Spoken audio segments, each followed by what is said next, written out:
Hola, buenas. So it's great to be here. You know, Spain is my favorite country for speaking. Not just because of the food, because of the people. So it's really great. You know, I've been doing this for 15 years, speaking about the future. And it's very important to realize that my work is not about predicting the future. Right? It's about observation. Right? So I spend my time looking at the next 5 to 7 years at all the key trends.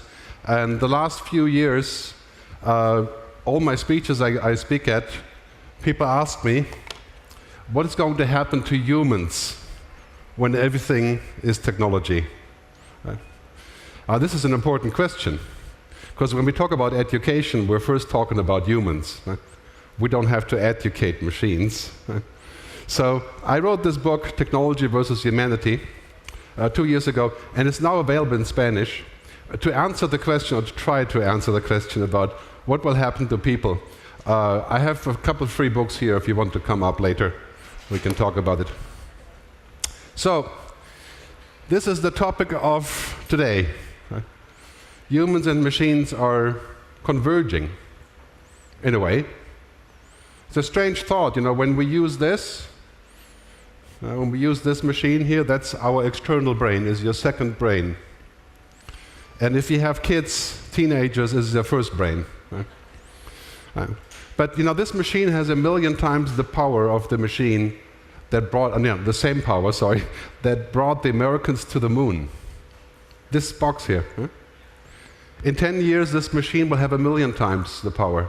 So I can do a DNA test of my genome in 10 seconds on my mobile phone. I mean, imagine we're going to be superhuman. Right? And who does not want to be superhuman? That's a strange question. Right? That is a key question when we talk about education, but also about the future, because really the bottom line is this, you know, we are moving into a world where the next team member will be a robot. And we're going to go into a world where everything that's routine, you know, that's monkey work, trabajo de whatever, right? Will be done by an intelligent machine, a robot, artificial intelligence. If you're a bookkeeper, half of your work will be the machine. If you're a financial advisor, you can talk to a machine and get help. If you're a doctor, you can speak to the machine and get oncology support. Any doctors in the room? Any doctors? Yeah? If you're a doctor, you know there's 3,500 new oncology reports a week on cancer. How is the doctor going to read 3,500? It's impossible, right? The machine reads the report. That's not a bad thing, but of course we could worry about this, you know? Where is this going? Because, you know, the future is becoming science fact. Right? Science fiction is becoming science fact. Remember, we talked about 20 years ago about the paperless office. And we talked 20 years ago about the solar energy change. If you invested in solar energy 20 years ago, you lose your money. Yeah? Today we have this, you know, we have self-driving cars and actually, where you can actually sit in the back in Palo Alto, California, not the front like a Tesla. And I mean, of course, this would not work in Madrid, right? This works in Palo Alto, California. And then when we have robots that can do what humans can't even do. This is a robot from Boston Dynamics. It's 850 kilo robot. Right? And 5 years ago, that robot could not even open a door without breaking down the house. Right? And now this robot, check it out. Right? Look at this. Right? I mean, that's also very scary, right? You do not want to meet that robot in the battlefield. Yeah. You don't have much of a chance. Hey Google, navigate to work. Okay, work. Here we go. Hey Google, what's on my agenda for today? Okay, the next thing is going to be, hey Google, I have to get married. Find somebody for me. Right? That's like a Tinder Google, right? I mean, we're going to be talking to our cars like we talk to people. We're going to be talking to our television. The television talks to us. Yeah? I mean, there's the first people suggesting that we can have a relationship with a robot, you know? Would be very convenient, I suppose. And here in Japan, they have funerals for robots. Yeah? These are robot pieces, from a robot called Aikibo. And lots of people have this in Japan, and when the robot gets broken, they make a funeral, with a... And this is a robot called Sophia that you may have heard about. And this is the most interesting story about this robot, is that people think Sophia actually is, really talking, but the whole thing is completely scripted, right? It's a typical example for, we think that these machines are starting to be like humans far away, right? I'll tell you why that's important in a second, but, so it's no wonder that people are worried, right? People are worried that robots will take over everything. And we're a long time away from this. 5 weeks, no, just kidding. I'll tell you about why that is, but we're at the takeoff point of exponential change. How technology is changing so fast. I mean, the curve, you know about Moore's law? Every 18 months, technology goes twice the power, half the price. But now this is the important part, right? We're at the takeoff point. See my fancy new pointer here? So we're here now. We're at the point where it's actually important. When I first started doing things on the internet, we were here, right? I mean, there was nothing happening here. I tried to do something like Spotify when I was a musician in 2001. It didn't matter. But now we're at the point where really science fiction is becoming science fact. Computers can listen, they can hear, they can talk, they can see, they can learn.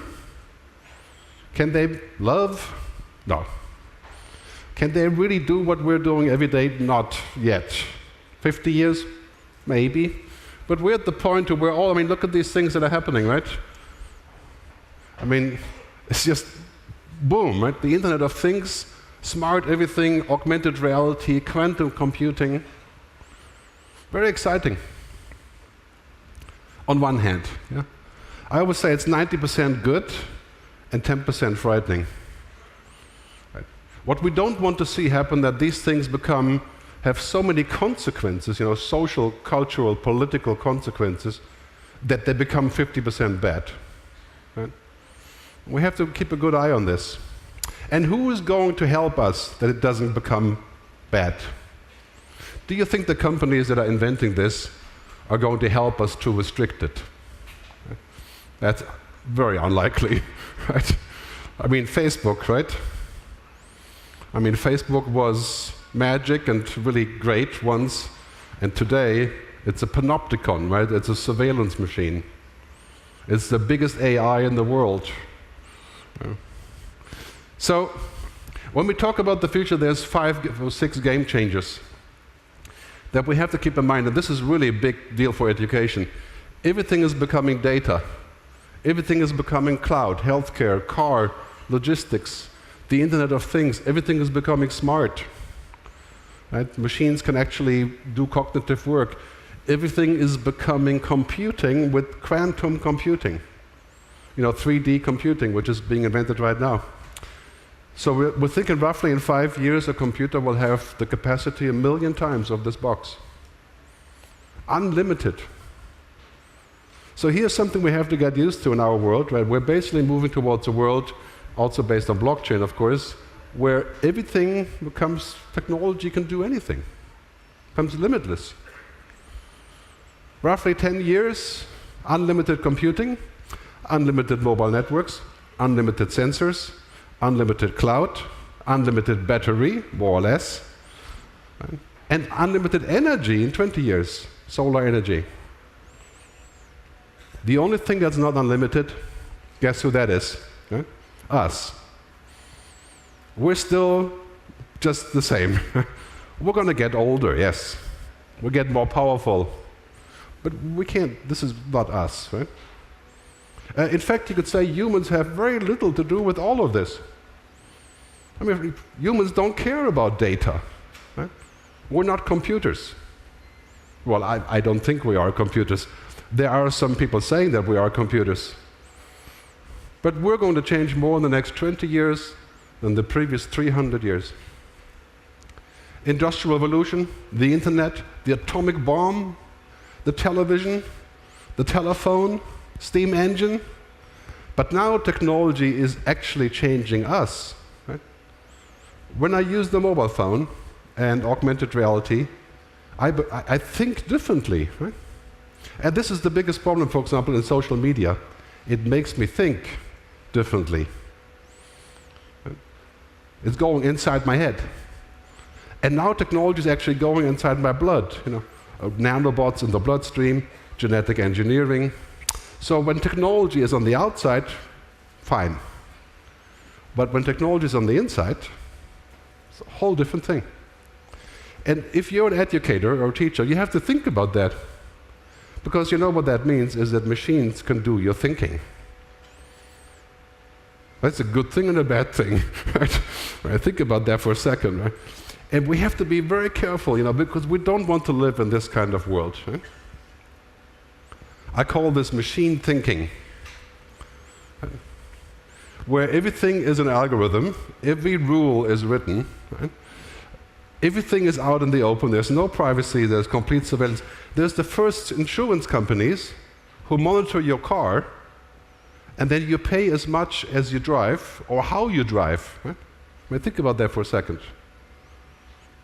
Because what would result, for example, if health insurance was actually proportional to who you are, that's the end of solidarity. Right?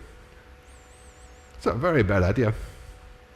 Because you know what it means? You never drive fast, you never speak loud, you never smoke, you never drink, you never move, you never fall in love, you never make a mistake. That's inhuman. Right? So that's not a good idea. And in fact, in education you can safely say, we have to stop teaching our children to basically just download information, to fill up the hard drive, right? And to produce best practices. I mean, I went to music school, so actually in my music school, Berklee College, it was a lot like this. You fill up the hard drive with all intellectual information about music. In many ways, I would say I was probably a better musician before I went to college. That's just my particular case. Do you want children that have all the information downloaded, but it's only like 0.01% of the available knowledge? Or do you want children that can go and get knowledge instantly? Because it's there. In 5 years, we're going to sit down and talk to IBM Watson and say, please show me the future of Spain, GDP versus GNP versus projected income versus, and it will just boom, tell you. That used to take you about a week to figure out. Right? And before the internet, a month. Why do we need students that have all downloaded all this useless information, data? Right? We're moving up in a world that goes from data and information to knowledge, which some machines have knowledge, right? But what's really important for us is understanding. Right? What humans have is understanding. I'm going to tell you the difference. When you sit down in the evening and your kids come home from school, the kids can tell you information. The grades, the meetings, they missed the bus, whatever. That's called information. Okay? But when you look at your 12-year-old son and you realize your son has for the first time fallen in love, you can tell. Right? That's called understanding. Right? And machines will never have that. Because to have understanding means you can read things that are not there, or between the lines, things that are not said. We should not make every information explicit. Your son isn't going to come home and say, I have fallen in love. Do you understand? Right? No. So this is really important for us when we think about education, because smart machines are a reality. Right? And mind you, when I talk about smart machines, I don't talk about intelligence. That's a stupid word. Right? Artificial intelligence? It's neither artificial nor is it intelligent. Right? The Google self-driving car and the computer behind it can drive the car pretty well, but if I take it outside the car, it's as dumb as a toaster. Right? It doesn't know how to play chess. It can't talk to my grandmother. It can't even change money for me. Right? It can just drive the car. It's far away from humans. So what we have now clearly is a huge shift in technology. And we're going into the world that used to be programmed by many of us who are programmers. Right? And this is why we say our children should know how to program, right? Who gives a damn? In a world like this, do we need people to program computers? Yeah, some. But not like this. You know. In this world, every programmer is like God, you know, because they can do something. Here, machines understand stuff. They look at 1 trillion pieces of data, and then they say, we're going to change the traffic pattern in Madrid and save 10% energy. Because when they have the data and they have the computing, they can do it. I mean, there is no compassion required, right? This is just data. When the doctor has a computer, they can read oncology of the scans of the skin, right? From melanoma. The computer has read 500 million images of melanoma. Do you think the doctor will have a better understanding of the first diagnostic? The second and the third, yes. Because it's different. But you know, looking at an image and saying it's possibly bad or good, computers can do that, right? But you know, when the computer sees it's melanoma, he will not just spit out a word and say, hey, you have cancer. Right? That would be stupid. Right? It takes a little bit more than that. So in this world, you know, basically the CEO of DeepMind says, Demis Hassabis, artificial intelligence are computers that turn information and data into knowledge. Now, if you're into education, right, this will scare you. I mean, aren't we supposed to have knowledge? Aren't we supposed to teach our kids or whoever is in college or training to have more knowledge? If the machines have knowledge, what do we do? I mean, it's a key question. And right now, today, machines don't really have knowledge. You know, that's a little bit early. 5 years, 7 years, 10 years, machines will have every possible knowledge you could ever imagine. Instantly on demand through my wristwatch. I mean, now you can sit at the bar and you can say, what's the capital of Kazakhstan? And you can, you know. But in the future, you can say, hey, I have these 3 or 4 symptoms, you know, I don't feel well, and the computer will instantly do a remote diagnostic of all of your important stuff. Because it knows everything about you. That's called knowledge. If computers have knowledge, what do we have?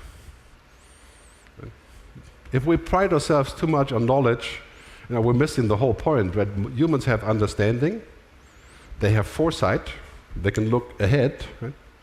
They have what's called wisdom, some of us. Right? They have emotional intelligence, feelings. 95% of what we have, computers will probably never have. Maybe in 50 years? So I hope not. But I'll get more into detail on this later. But the bottom line is we should not allow computers to change themselves. I mean, imagine if you have a computer in 5 years that has an IQ of 100,000, right? Which is possible. An IQ in the sense of computing, right? We would not want those guys to hang out together. And that's what Elon Musk has been talking about. So the other thing that's happening here is called machine learning. That's a part of artificial intelligence. And it's basically when the computer gets all the data, right? It's a science that allows them to basically program themselves. And that is the big deal today. It's not the machine itself, it's the learning. And again, if you're in education, you're saying, okay, learning, right? That's human. Now, these machines are not learning like humans. Right? You know how a machine learns? 0, 0, 1, 1, 1, 1, 0, 0, 0, 1. Yes, no, yes, no. If this, then that. Do humans learn like this? No. How do we learn? 0.137, 1.436, and if this, then maybe that, or maybe this, or maybe we just lie. Right? We make mistakes. So a bit more complex than that, right? So machines are very good learners, but they're not learning like we do. Right? This is Google DeepMind playing against the world champion in Go. Go is a Chinese-Korean game, the most complicated game in the world. 3.5 trillion possible moves. People like to say more possible moves than stars in the universe. It's not mathematical. It's a strategy game. And it was said that a machine would take 15 years to beat the world champion. It took 14 months for Google. And this machine beat this guy, Lee Sedol. In move 37, the machine made a move that no human would ever do because it means you die in the game. But the computer played millions of games online and simulated itself, and he found a move that was completely unlikely, and he won every game afterwards. And now the computer can play poker, which is not really, I mean, it's bluffing, right? How can a computer play poker? These machines are not programmed, they're trained. And that is a huge difference. I think it's really 90% positive, because if we can train them to do the monkey work, the number work, it does mean that we're going to change what we're doing, but why not? As long as they don't do our work, you know, the important work. So I made this map based on Moravec and also Max Tegmark to show you what artificial intelligence can already do. It's called the landscape of human competence. And so what happens is, since 1997, artificial intelligence is the rising tide, right? So mapping, assistance, advertising, the call center, language translation, poker, Go, speech recognition, one victory after the other. Now here's the interesting part. The stuff on the top, human resources, making movies, politics, invention, fiction writing. Will computers ever do that? I would say maybe some politicians are already artificial intelligence. Yeah. I'm not going to tell you which one, you can take your guess. Right? Badly programmed, of course. So here's the interesting part. I think really what's happening here is that we have to consider this and say, okay, here this is really called IA, right? Intelligent assistance. It's software, fancy software. And if you're in business and also in education, this is a no-brainer. Right? It is dangerous for jobs, not for existence. And then we have AI, which is, you know, more general but still kind of tangible. Right? And on the top we have AGI, artificial general intelligence. That is something we do not want. I mean, a machine that's generally intelligent, you know what it would do, right? I mean, by definition, it would say, first, I'm going to figure out how you can never take my plug out. Right? And connect with all the other guys. Right? And then it would basically do whatever it's programmed to do, or whatever it would decide it could do. So here the bottom line is, narrow AI is fine, but disruptive. But this, we need a moratorium on general intelligence, you know, on this top level, as Elon Musk has said. So, bottom line on these two things is, data is the new oil, and AI is the new electricity. And all of the progress in business is based on those two things. This is what runs the world. Right? McKinsey says $15 trillion new revenue shift and destruction of old revenues. And guess who's doing this? I mean, if we're looking at the numbers, eh? The forecast from McKinsey and Atlas, who are the leaders in this market? China, US, maybe India, not Spain. $14 trillion. This is a gold rush. Eh? I always jokingly like to say, selling out humanity is the biggest business we have ever seen. There's a lot of things that are good about this, but think about this for a second, where this takes us. Who governs the world? Who defines the future? And this is the sad part today. You know who talks about the future? Not the politicians, right? Not society, IBM. Right? IBM is one of my clients. They're a pretty smart company, but we should not let the conversation about the future be determined by the tech companies. I mean, this is the companies that run the world, right? I'm not saying this badly. Many of them are my clients. We have to think about this for a second. The top 4 companies on this list, they have more money than the GDP of France. They could buy France. I think they would think about that for a second, but crazy. And they have tripled in revenues in 4 years. These are the most powerful companies in the world, and they're totally, utterly unrestricted and without any attention to what they actually create, right? Facebook is the biggest country in the world, 2.5 million citizens, and Zuckerberg has more power than any president, really. So we're going to see a lot of regulation here. Because this is one of the key questions I have for you when we think about the future. Who will be mission control? And I'm saying this in a positive way, because to really make a balance, we need to have a balance between what we are and what technology is, unless you wish to become technology. And this is where the problem is, because in Europe, we're humanists. Right? We like humans. Right? And we're also collective. We pay taxes, right? Some of us. Right? In America, capitalists, right? I'm not saying this badly. It's, you know, we can be humanist and capitalist. But in America, it's a different thing. And in China, right? Same thing, but the state is the capital. Right? And so we have this huge problem right now. Who is mission control for humanity? You know that, right? Silicon Valley.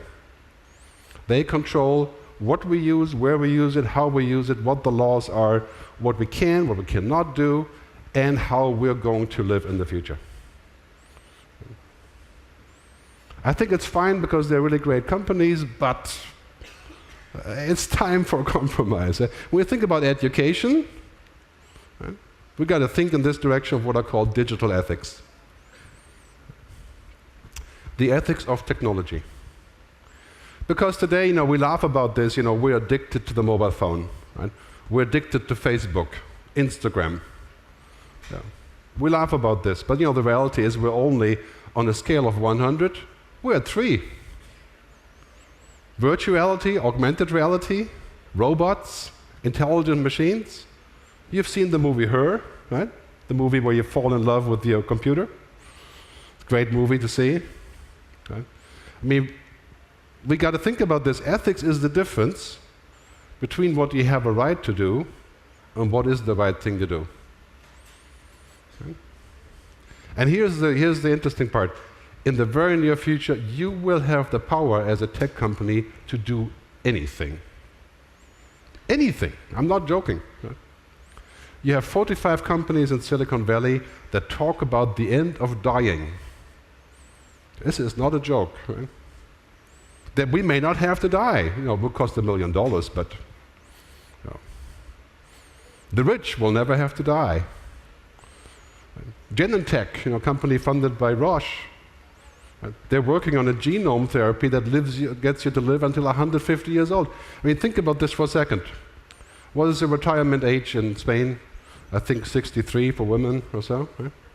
You get to live to be 150, so you have 90 years on the cruise ship. Yeah? 90 years. Mind-boggling. So, best example for the lack of ethics, our friends from Facebook. Right? Shooting at democracy with social media. Right? Mark Zuckerberg is not a bad guy, he's a nice guy. Right? He wants to do the right thing. Facebook was not hacked. Facebook is not criminal. The scary part is that Facebook worked exactly as designed. Designed to manipulate. Which is fine, but you know, politics, democracy, Trump. I mean, it's without a reasonable doubt, it's 99.9% certain that we would not have Trump as a president without this. Right? Now you can say, well, I don't know, you know, like Trump or not, you know, different question. But I think if you like Facebook, you have an ethical obligation, right, to do the right thing. I mean, talking about, you know, how that impacts all of our lives, this is the bottom line. Technology does not have ethics. Right? It doesn't give a damn. And it shouldn't. Technology is computing. It's a tool. The hammer doesn't say to the carpenter, I wish you would make a yellow house. Right? It doesn't care what house you make. It's a hammer. Right? Technology doesn't care whether you're in love or whether you want to save the world or kill everyone. It's just technology. Right? Technology is morally neutral until we use it. And now is, of course, interesting, we use it everywhere now. So we have to think about this. When technology is not so important and it hardly works, it doesn't matter. But in the future, technology will be everywhere, in medical care, logistics, environment, energy, banking. Right? So this is what we have to teach our kids.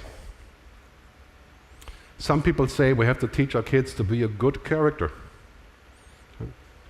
It's a great German word called Mensch, which is widely used around the world, how to be a Mensch, a human. This is what we have to teach our kids. Why should our kids have to learn what technology can do for them within reason? For example, languages, right? We should know languages, even if the machine can do the language. Right? So, very important question, what will it mean to be human if technology makes us infinitely powerful? And it will. The question is not if, it's just the question when. When are we going to get to the point to where we can have a brain-computer interface, allows us to connect to the internet? Wouldn't you like this? Think about this for a second. Who would not want to be superhuman? It's like mental Viagra, Superpower. Never get tired. And if you had this, I would have to have it, because otherwise I'm a lame dog, I can't compete with these people. So once we do this, where does it go? Right? Talk about education of the future. Is that the education of the future? Download, I mean, you've seen that in Minority Report and others, of course, right? But it's actually going to become feasible. Right? So, we can become like God, touch the gods, omniscient, omnipotent, omnipresent. Right? Very tempting. As I said earlier, the biggest business in the world is to sell us to be like God. I'm not religious, I don't know what you think about God, I don't care, but is that a good idea? I mean, think about this for a second, where this will take us in the end, which way we're going. As some people are saying, we can finally transcend our human limitations. That's what technology is promising us. If we teach our kids that we have to transcend human limitations, I'm all fine with that, cleverer, smarter, faster, good. Right? But really what we have to be is more human. Cleverer, faster, forget that. Computers will beat us. 10 years, game over. Right? Here's the key question. Why? We need more why-sayers. There was actually an ad from IKEA 5 years ago in Sweden. There was a whole page ad in the newspaper said, we're looking to hire why-sayers, right? Asking questions. The most common skill that human resource people are asking for these days, emotional intelligence, critical thinking. That's the future. In other words, to be human. Right? And where do we learn that? Do we learn that in school? Right? I mean, I live in Switzerland. Much of what we learn in school is not to say why, but to say, yes, I'll do it. Right? Or what's the process? How can I copy somebody else's process? It's funny, in America, 17% of people who graduate from college start their own company. In Switzerland, 2%. Because we're not wise-sayers. Right? We're saying, yeah, okay. Continue. Right? I mean, research says in the next 10, 15 years, 60% of jobs in Spain will be taken away by automation. 60%. And then there's other research saying in 10 years, 70% of all new jobs have not even been invented. Huh? Our kids are going to have to invent their own job, make their own rules, write their own laws, figure out their own money. Right? 50% of people will be working in the gig economy.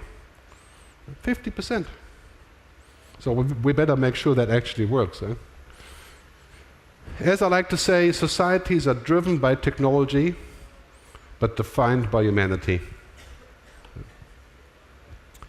The worst possible case that we can have is a super intelligent human or a machine that has no other constrictions. Super intelligent people are just as bad as super intelligent machines when there is no frame, right? So in my book, I'm proposing to start a digital ethics council globally. A council that does not think about how we're going to make more money with technology, how we're going to sell more stuff, how we're going to build better mousetraps, that thinks about how we're going to be human in the future when everything is automated. Where do we put our money? I mean, think about this for a second. We put trillions of dollars, literally trillions of dollars, into artificial intelligence, building machines that can think. How much money do we put into human intelligence? No, the opposite. We cut music, we cut sports, we cut ethics, we cut philosophy, and we teach people how to program. It's great if you can program, but is that the future? So what is the future of education? A couple of thoughts on this. First, we're living in this world. As of today, we're at the pivot point, we're at the takeoff point here, right? Where it starts to divert. Consider yourself lucky because this is where all the action is. And the bottom line is really this. Technology is exponential, but we are not. Huh? You can try as hard as you want, you're not going to be exponential unless you become a machine. You can take neotropics or nootropics, you can do all kinds of chemical things, you can try to reduce the sleep. You're not going to beat the machine. I cannot put more CPU in my head. So here's what it comes down to. Machine smartness becomes a total commodity. I mean, IBM is putting supercomputing in the cloud. Right? I can ask any question. I mean, I don't need futurists. I can say, what is the future of Spain? What is the future of whatever? And I'll hear all the answers from IBM Watson. Right? It's humanness that makes a difference for us. Right? And I'm not saying that we should not have a lot of technology. I'm saying the opposite, right? Clearly, we need both. Right? But here's my biggest fear. My biggest fear is not that machines will take over or kill us. That is a fear I would have in 50 years, if I get to live that long. I'm trying to take lots of supplements for this. But my biggest fear is that we become too much like a machine. That everything is measured with efficiency, algorithms, power, speed, money, and we just respond and say, I don't date, I use Tinder. I don't learn an instrument, I download the iPad app. I don't bother reading anything because I can watch a video. I mean, it's just a list of thousands of things. Some things that we do as human are a process. I mean, to learn an instrument, I'm a guitar player, takes 10,000 hours. 10,000 hours. If you're really good and fast, maybe it will take 2,000 hours, but not 2 hours. It's a process. It's not a machine. And this is what it comes down to in our world. We really have to think when we talk about education, let's not worry all the time about IQ. That's like worrying about GDP. Right? We're going to worry about gross national product, profit, growth. I mean, you know what actually matters, right? Growth national happiness index, national progress indicator. I mean, whole different story, thinking about those things. On one side, we have STEM, science, technology, engineering. And we think this is our saving grace. Right? We're all going to be great scientists. And science is amazing. I mean, I wish I could be more of a scientist. I'm not. But here's what we need. I write in my book, I write about this. I call this HECI, like STEM, you know. Humanity, ethics, creativity, imagination. If there's one thing you want your kids to have, it's imagination, passion, understanding, you know, all the things that machines will never have because they don't exist. Right? That's the key to our future. If you have the choice, great. Let's have our kids be scientists and have HECI, right? Yeah. It will not be so easy because it's, we have to invest one place or the other. The next 5 years, if you're a programmer, you will have a guaranteed job. In 10 years, over. Right? You need to be a data scientist or an AI guy or interface designer. And first of all, in the future of education, we need to be more human. And not superhuman, right? Just more human. So a few things to remember when we talk about this. First, the smart machines that we talk about, they are totally unlike us. And that's why we should never use the word intelligence when we talk about machines. Let's call it machine smartness. That's a good word. Intelligence, you know what intelligence means? I mean, researchers have looked at this. There's 8 or 10 or 12 different pieces of intelligence. Emotional intelligence. Some people say that women have more emotional intelligence generally than men, which leads some other people to say that women are the future. I'm just going to let that stand as a, I think we all agree on that, yeah? And I see lots of women, which is great, so I'm pretty sure on that. But we have social intelligence, kinesthetic of the body. What intelligence does a machine have? Huh? I mean, what intelligence? I mean, it is a computer, right? It computes. It has intellectual intelligence. 0101, but unlimited. Right now, 450 quadrillion calculations per second. In the future, unlimited. And we cannot compete on that level. We will never beat the computer in logic and calculation. Today, we have a bit of a chance. 5 years, finished. Right? That's the one point. The second point is machines don't do relationships. Right? Because you know what a relationship is? When you meet somebody for the first time, it takes the average human 0.4 seconds to estimate the other person. 0.4 seconds. I know whether you're a threat or potential relationship or an idiot or whatever, right? 0.4 seconds is 95% accurate. Computers don't care about the stuff that's not data. Right? I mean, when you marry your husband or your wife, are you going to say, I married my husband, or we're getting married because my husband is so efficient? Right? That's what a computer would say. Right? Computer would say, yeah, it's great data. Right? Doesn't matter to us. Right? If my wife is totally inefficient, it's a nuisance, you know? But it's not an argument. So, I mean, what matters to human brains, only two things: relationship and experience. Okay? And none of that computers would even understand. The Facebook computer that scans your photos when you upload a photo is the same software that the FBI is using at the border to identify people and look at your facial muscles. The computer says, I mean, I got off Facebook, but the computer says, in theory, Gerd is tired, right? And every time I put a photo, it says, Gerd is tired again, or whatever, right? But the computer does not know what a face is, right?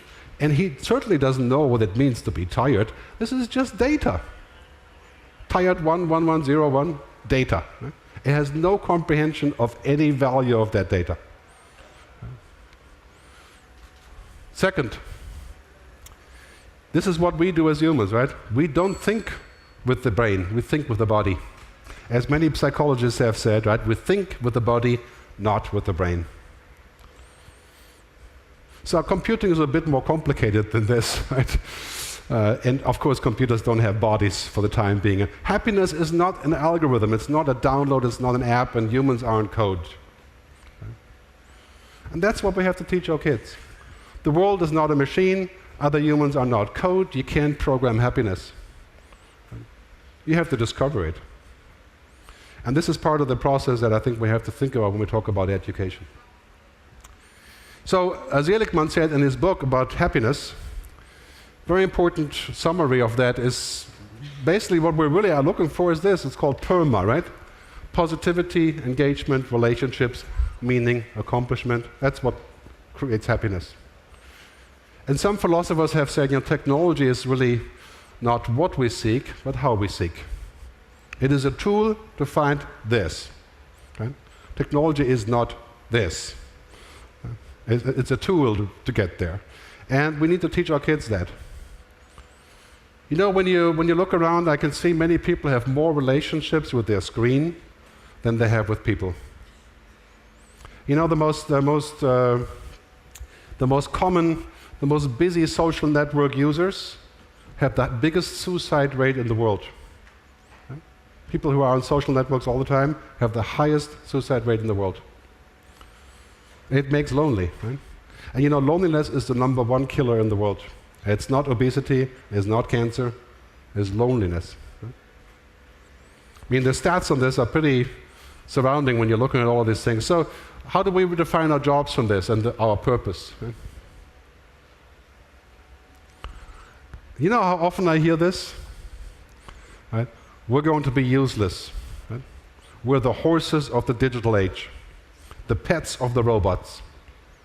Right? And why is that? Because the robots are so smart. Right?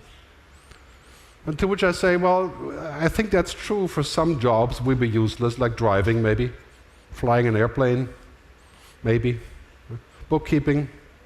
But you can see in the airplane already, right? We're basically useless in the airplane because the airplane can fly itself already. Why do we have a pilot? Because there's many other uses for the pilot. Right? This is not about computing. This is about many other things. And we still have a pilot. Would you go on an airplane without a pilot? Yeah, you could say maybe Americans would. No, just kidding. But if it was 90% cheaper, maybe you would. Right? So, as far as jobs is concerned, it is one certainty: the end of routine is coming. Everything that is routine, machines will learn, as long as it's just monkey work. Yeah? Filling out a form, getting data, making a non-disclosure agreement, checking a contract, legal discovery, bookkeeping, financial controlling, auditing. Basically everything that PricewaterhouseCoopers does. No, just kidding. No. But all of the stuff that's, little things like this. And it may take 5 years, 7 years, 10 years, but it's not going to take 50 years. And here's the good thing about this. The end of routine is not the end of our work. It is the end of routine.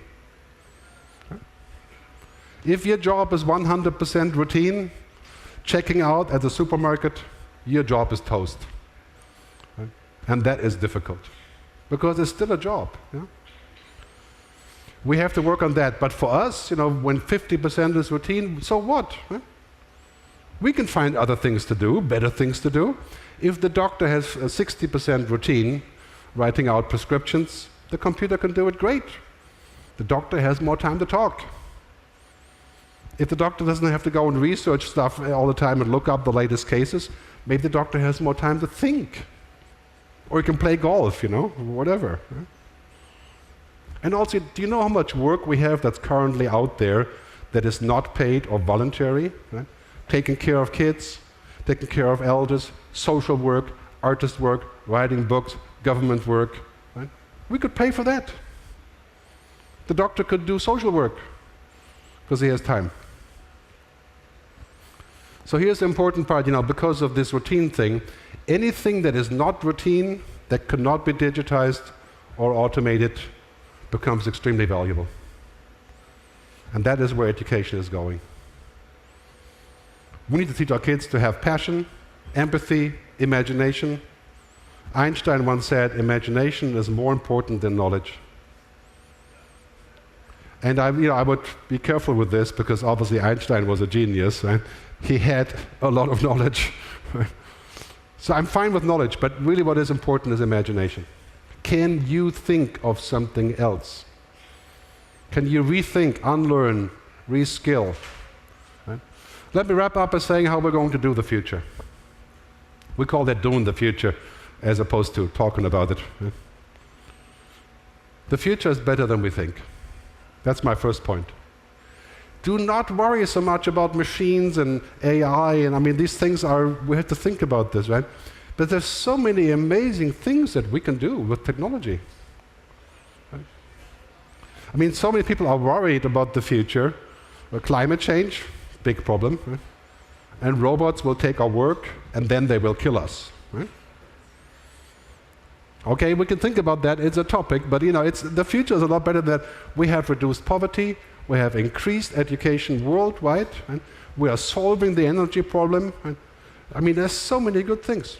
So let's not look too negatively. We have to reduce the fear. Right?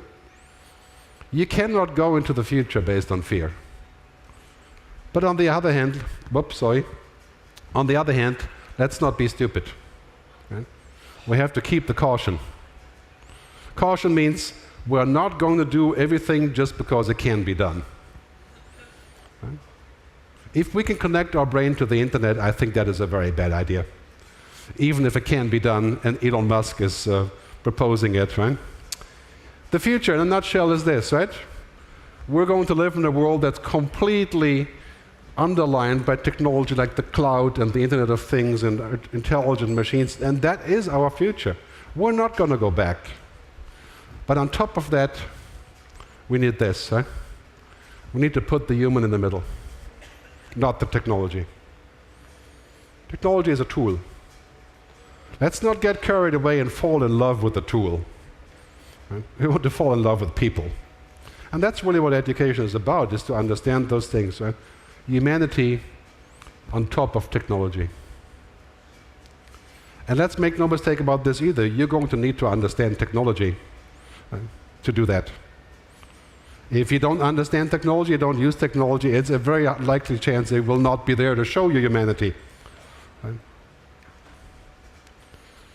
So we need to educate for a radically different world. A world where all these options are available, and we need to do it now. We have 10 years to figure this out until we get to the point, and then also we're going to a point, of course, where we have to rethink the economic system. We can't live in a world where we do things just because they make money.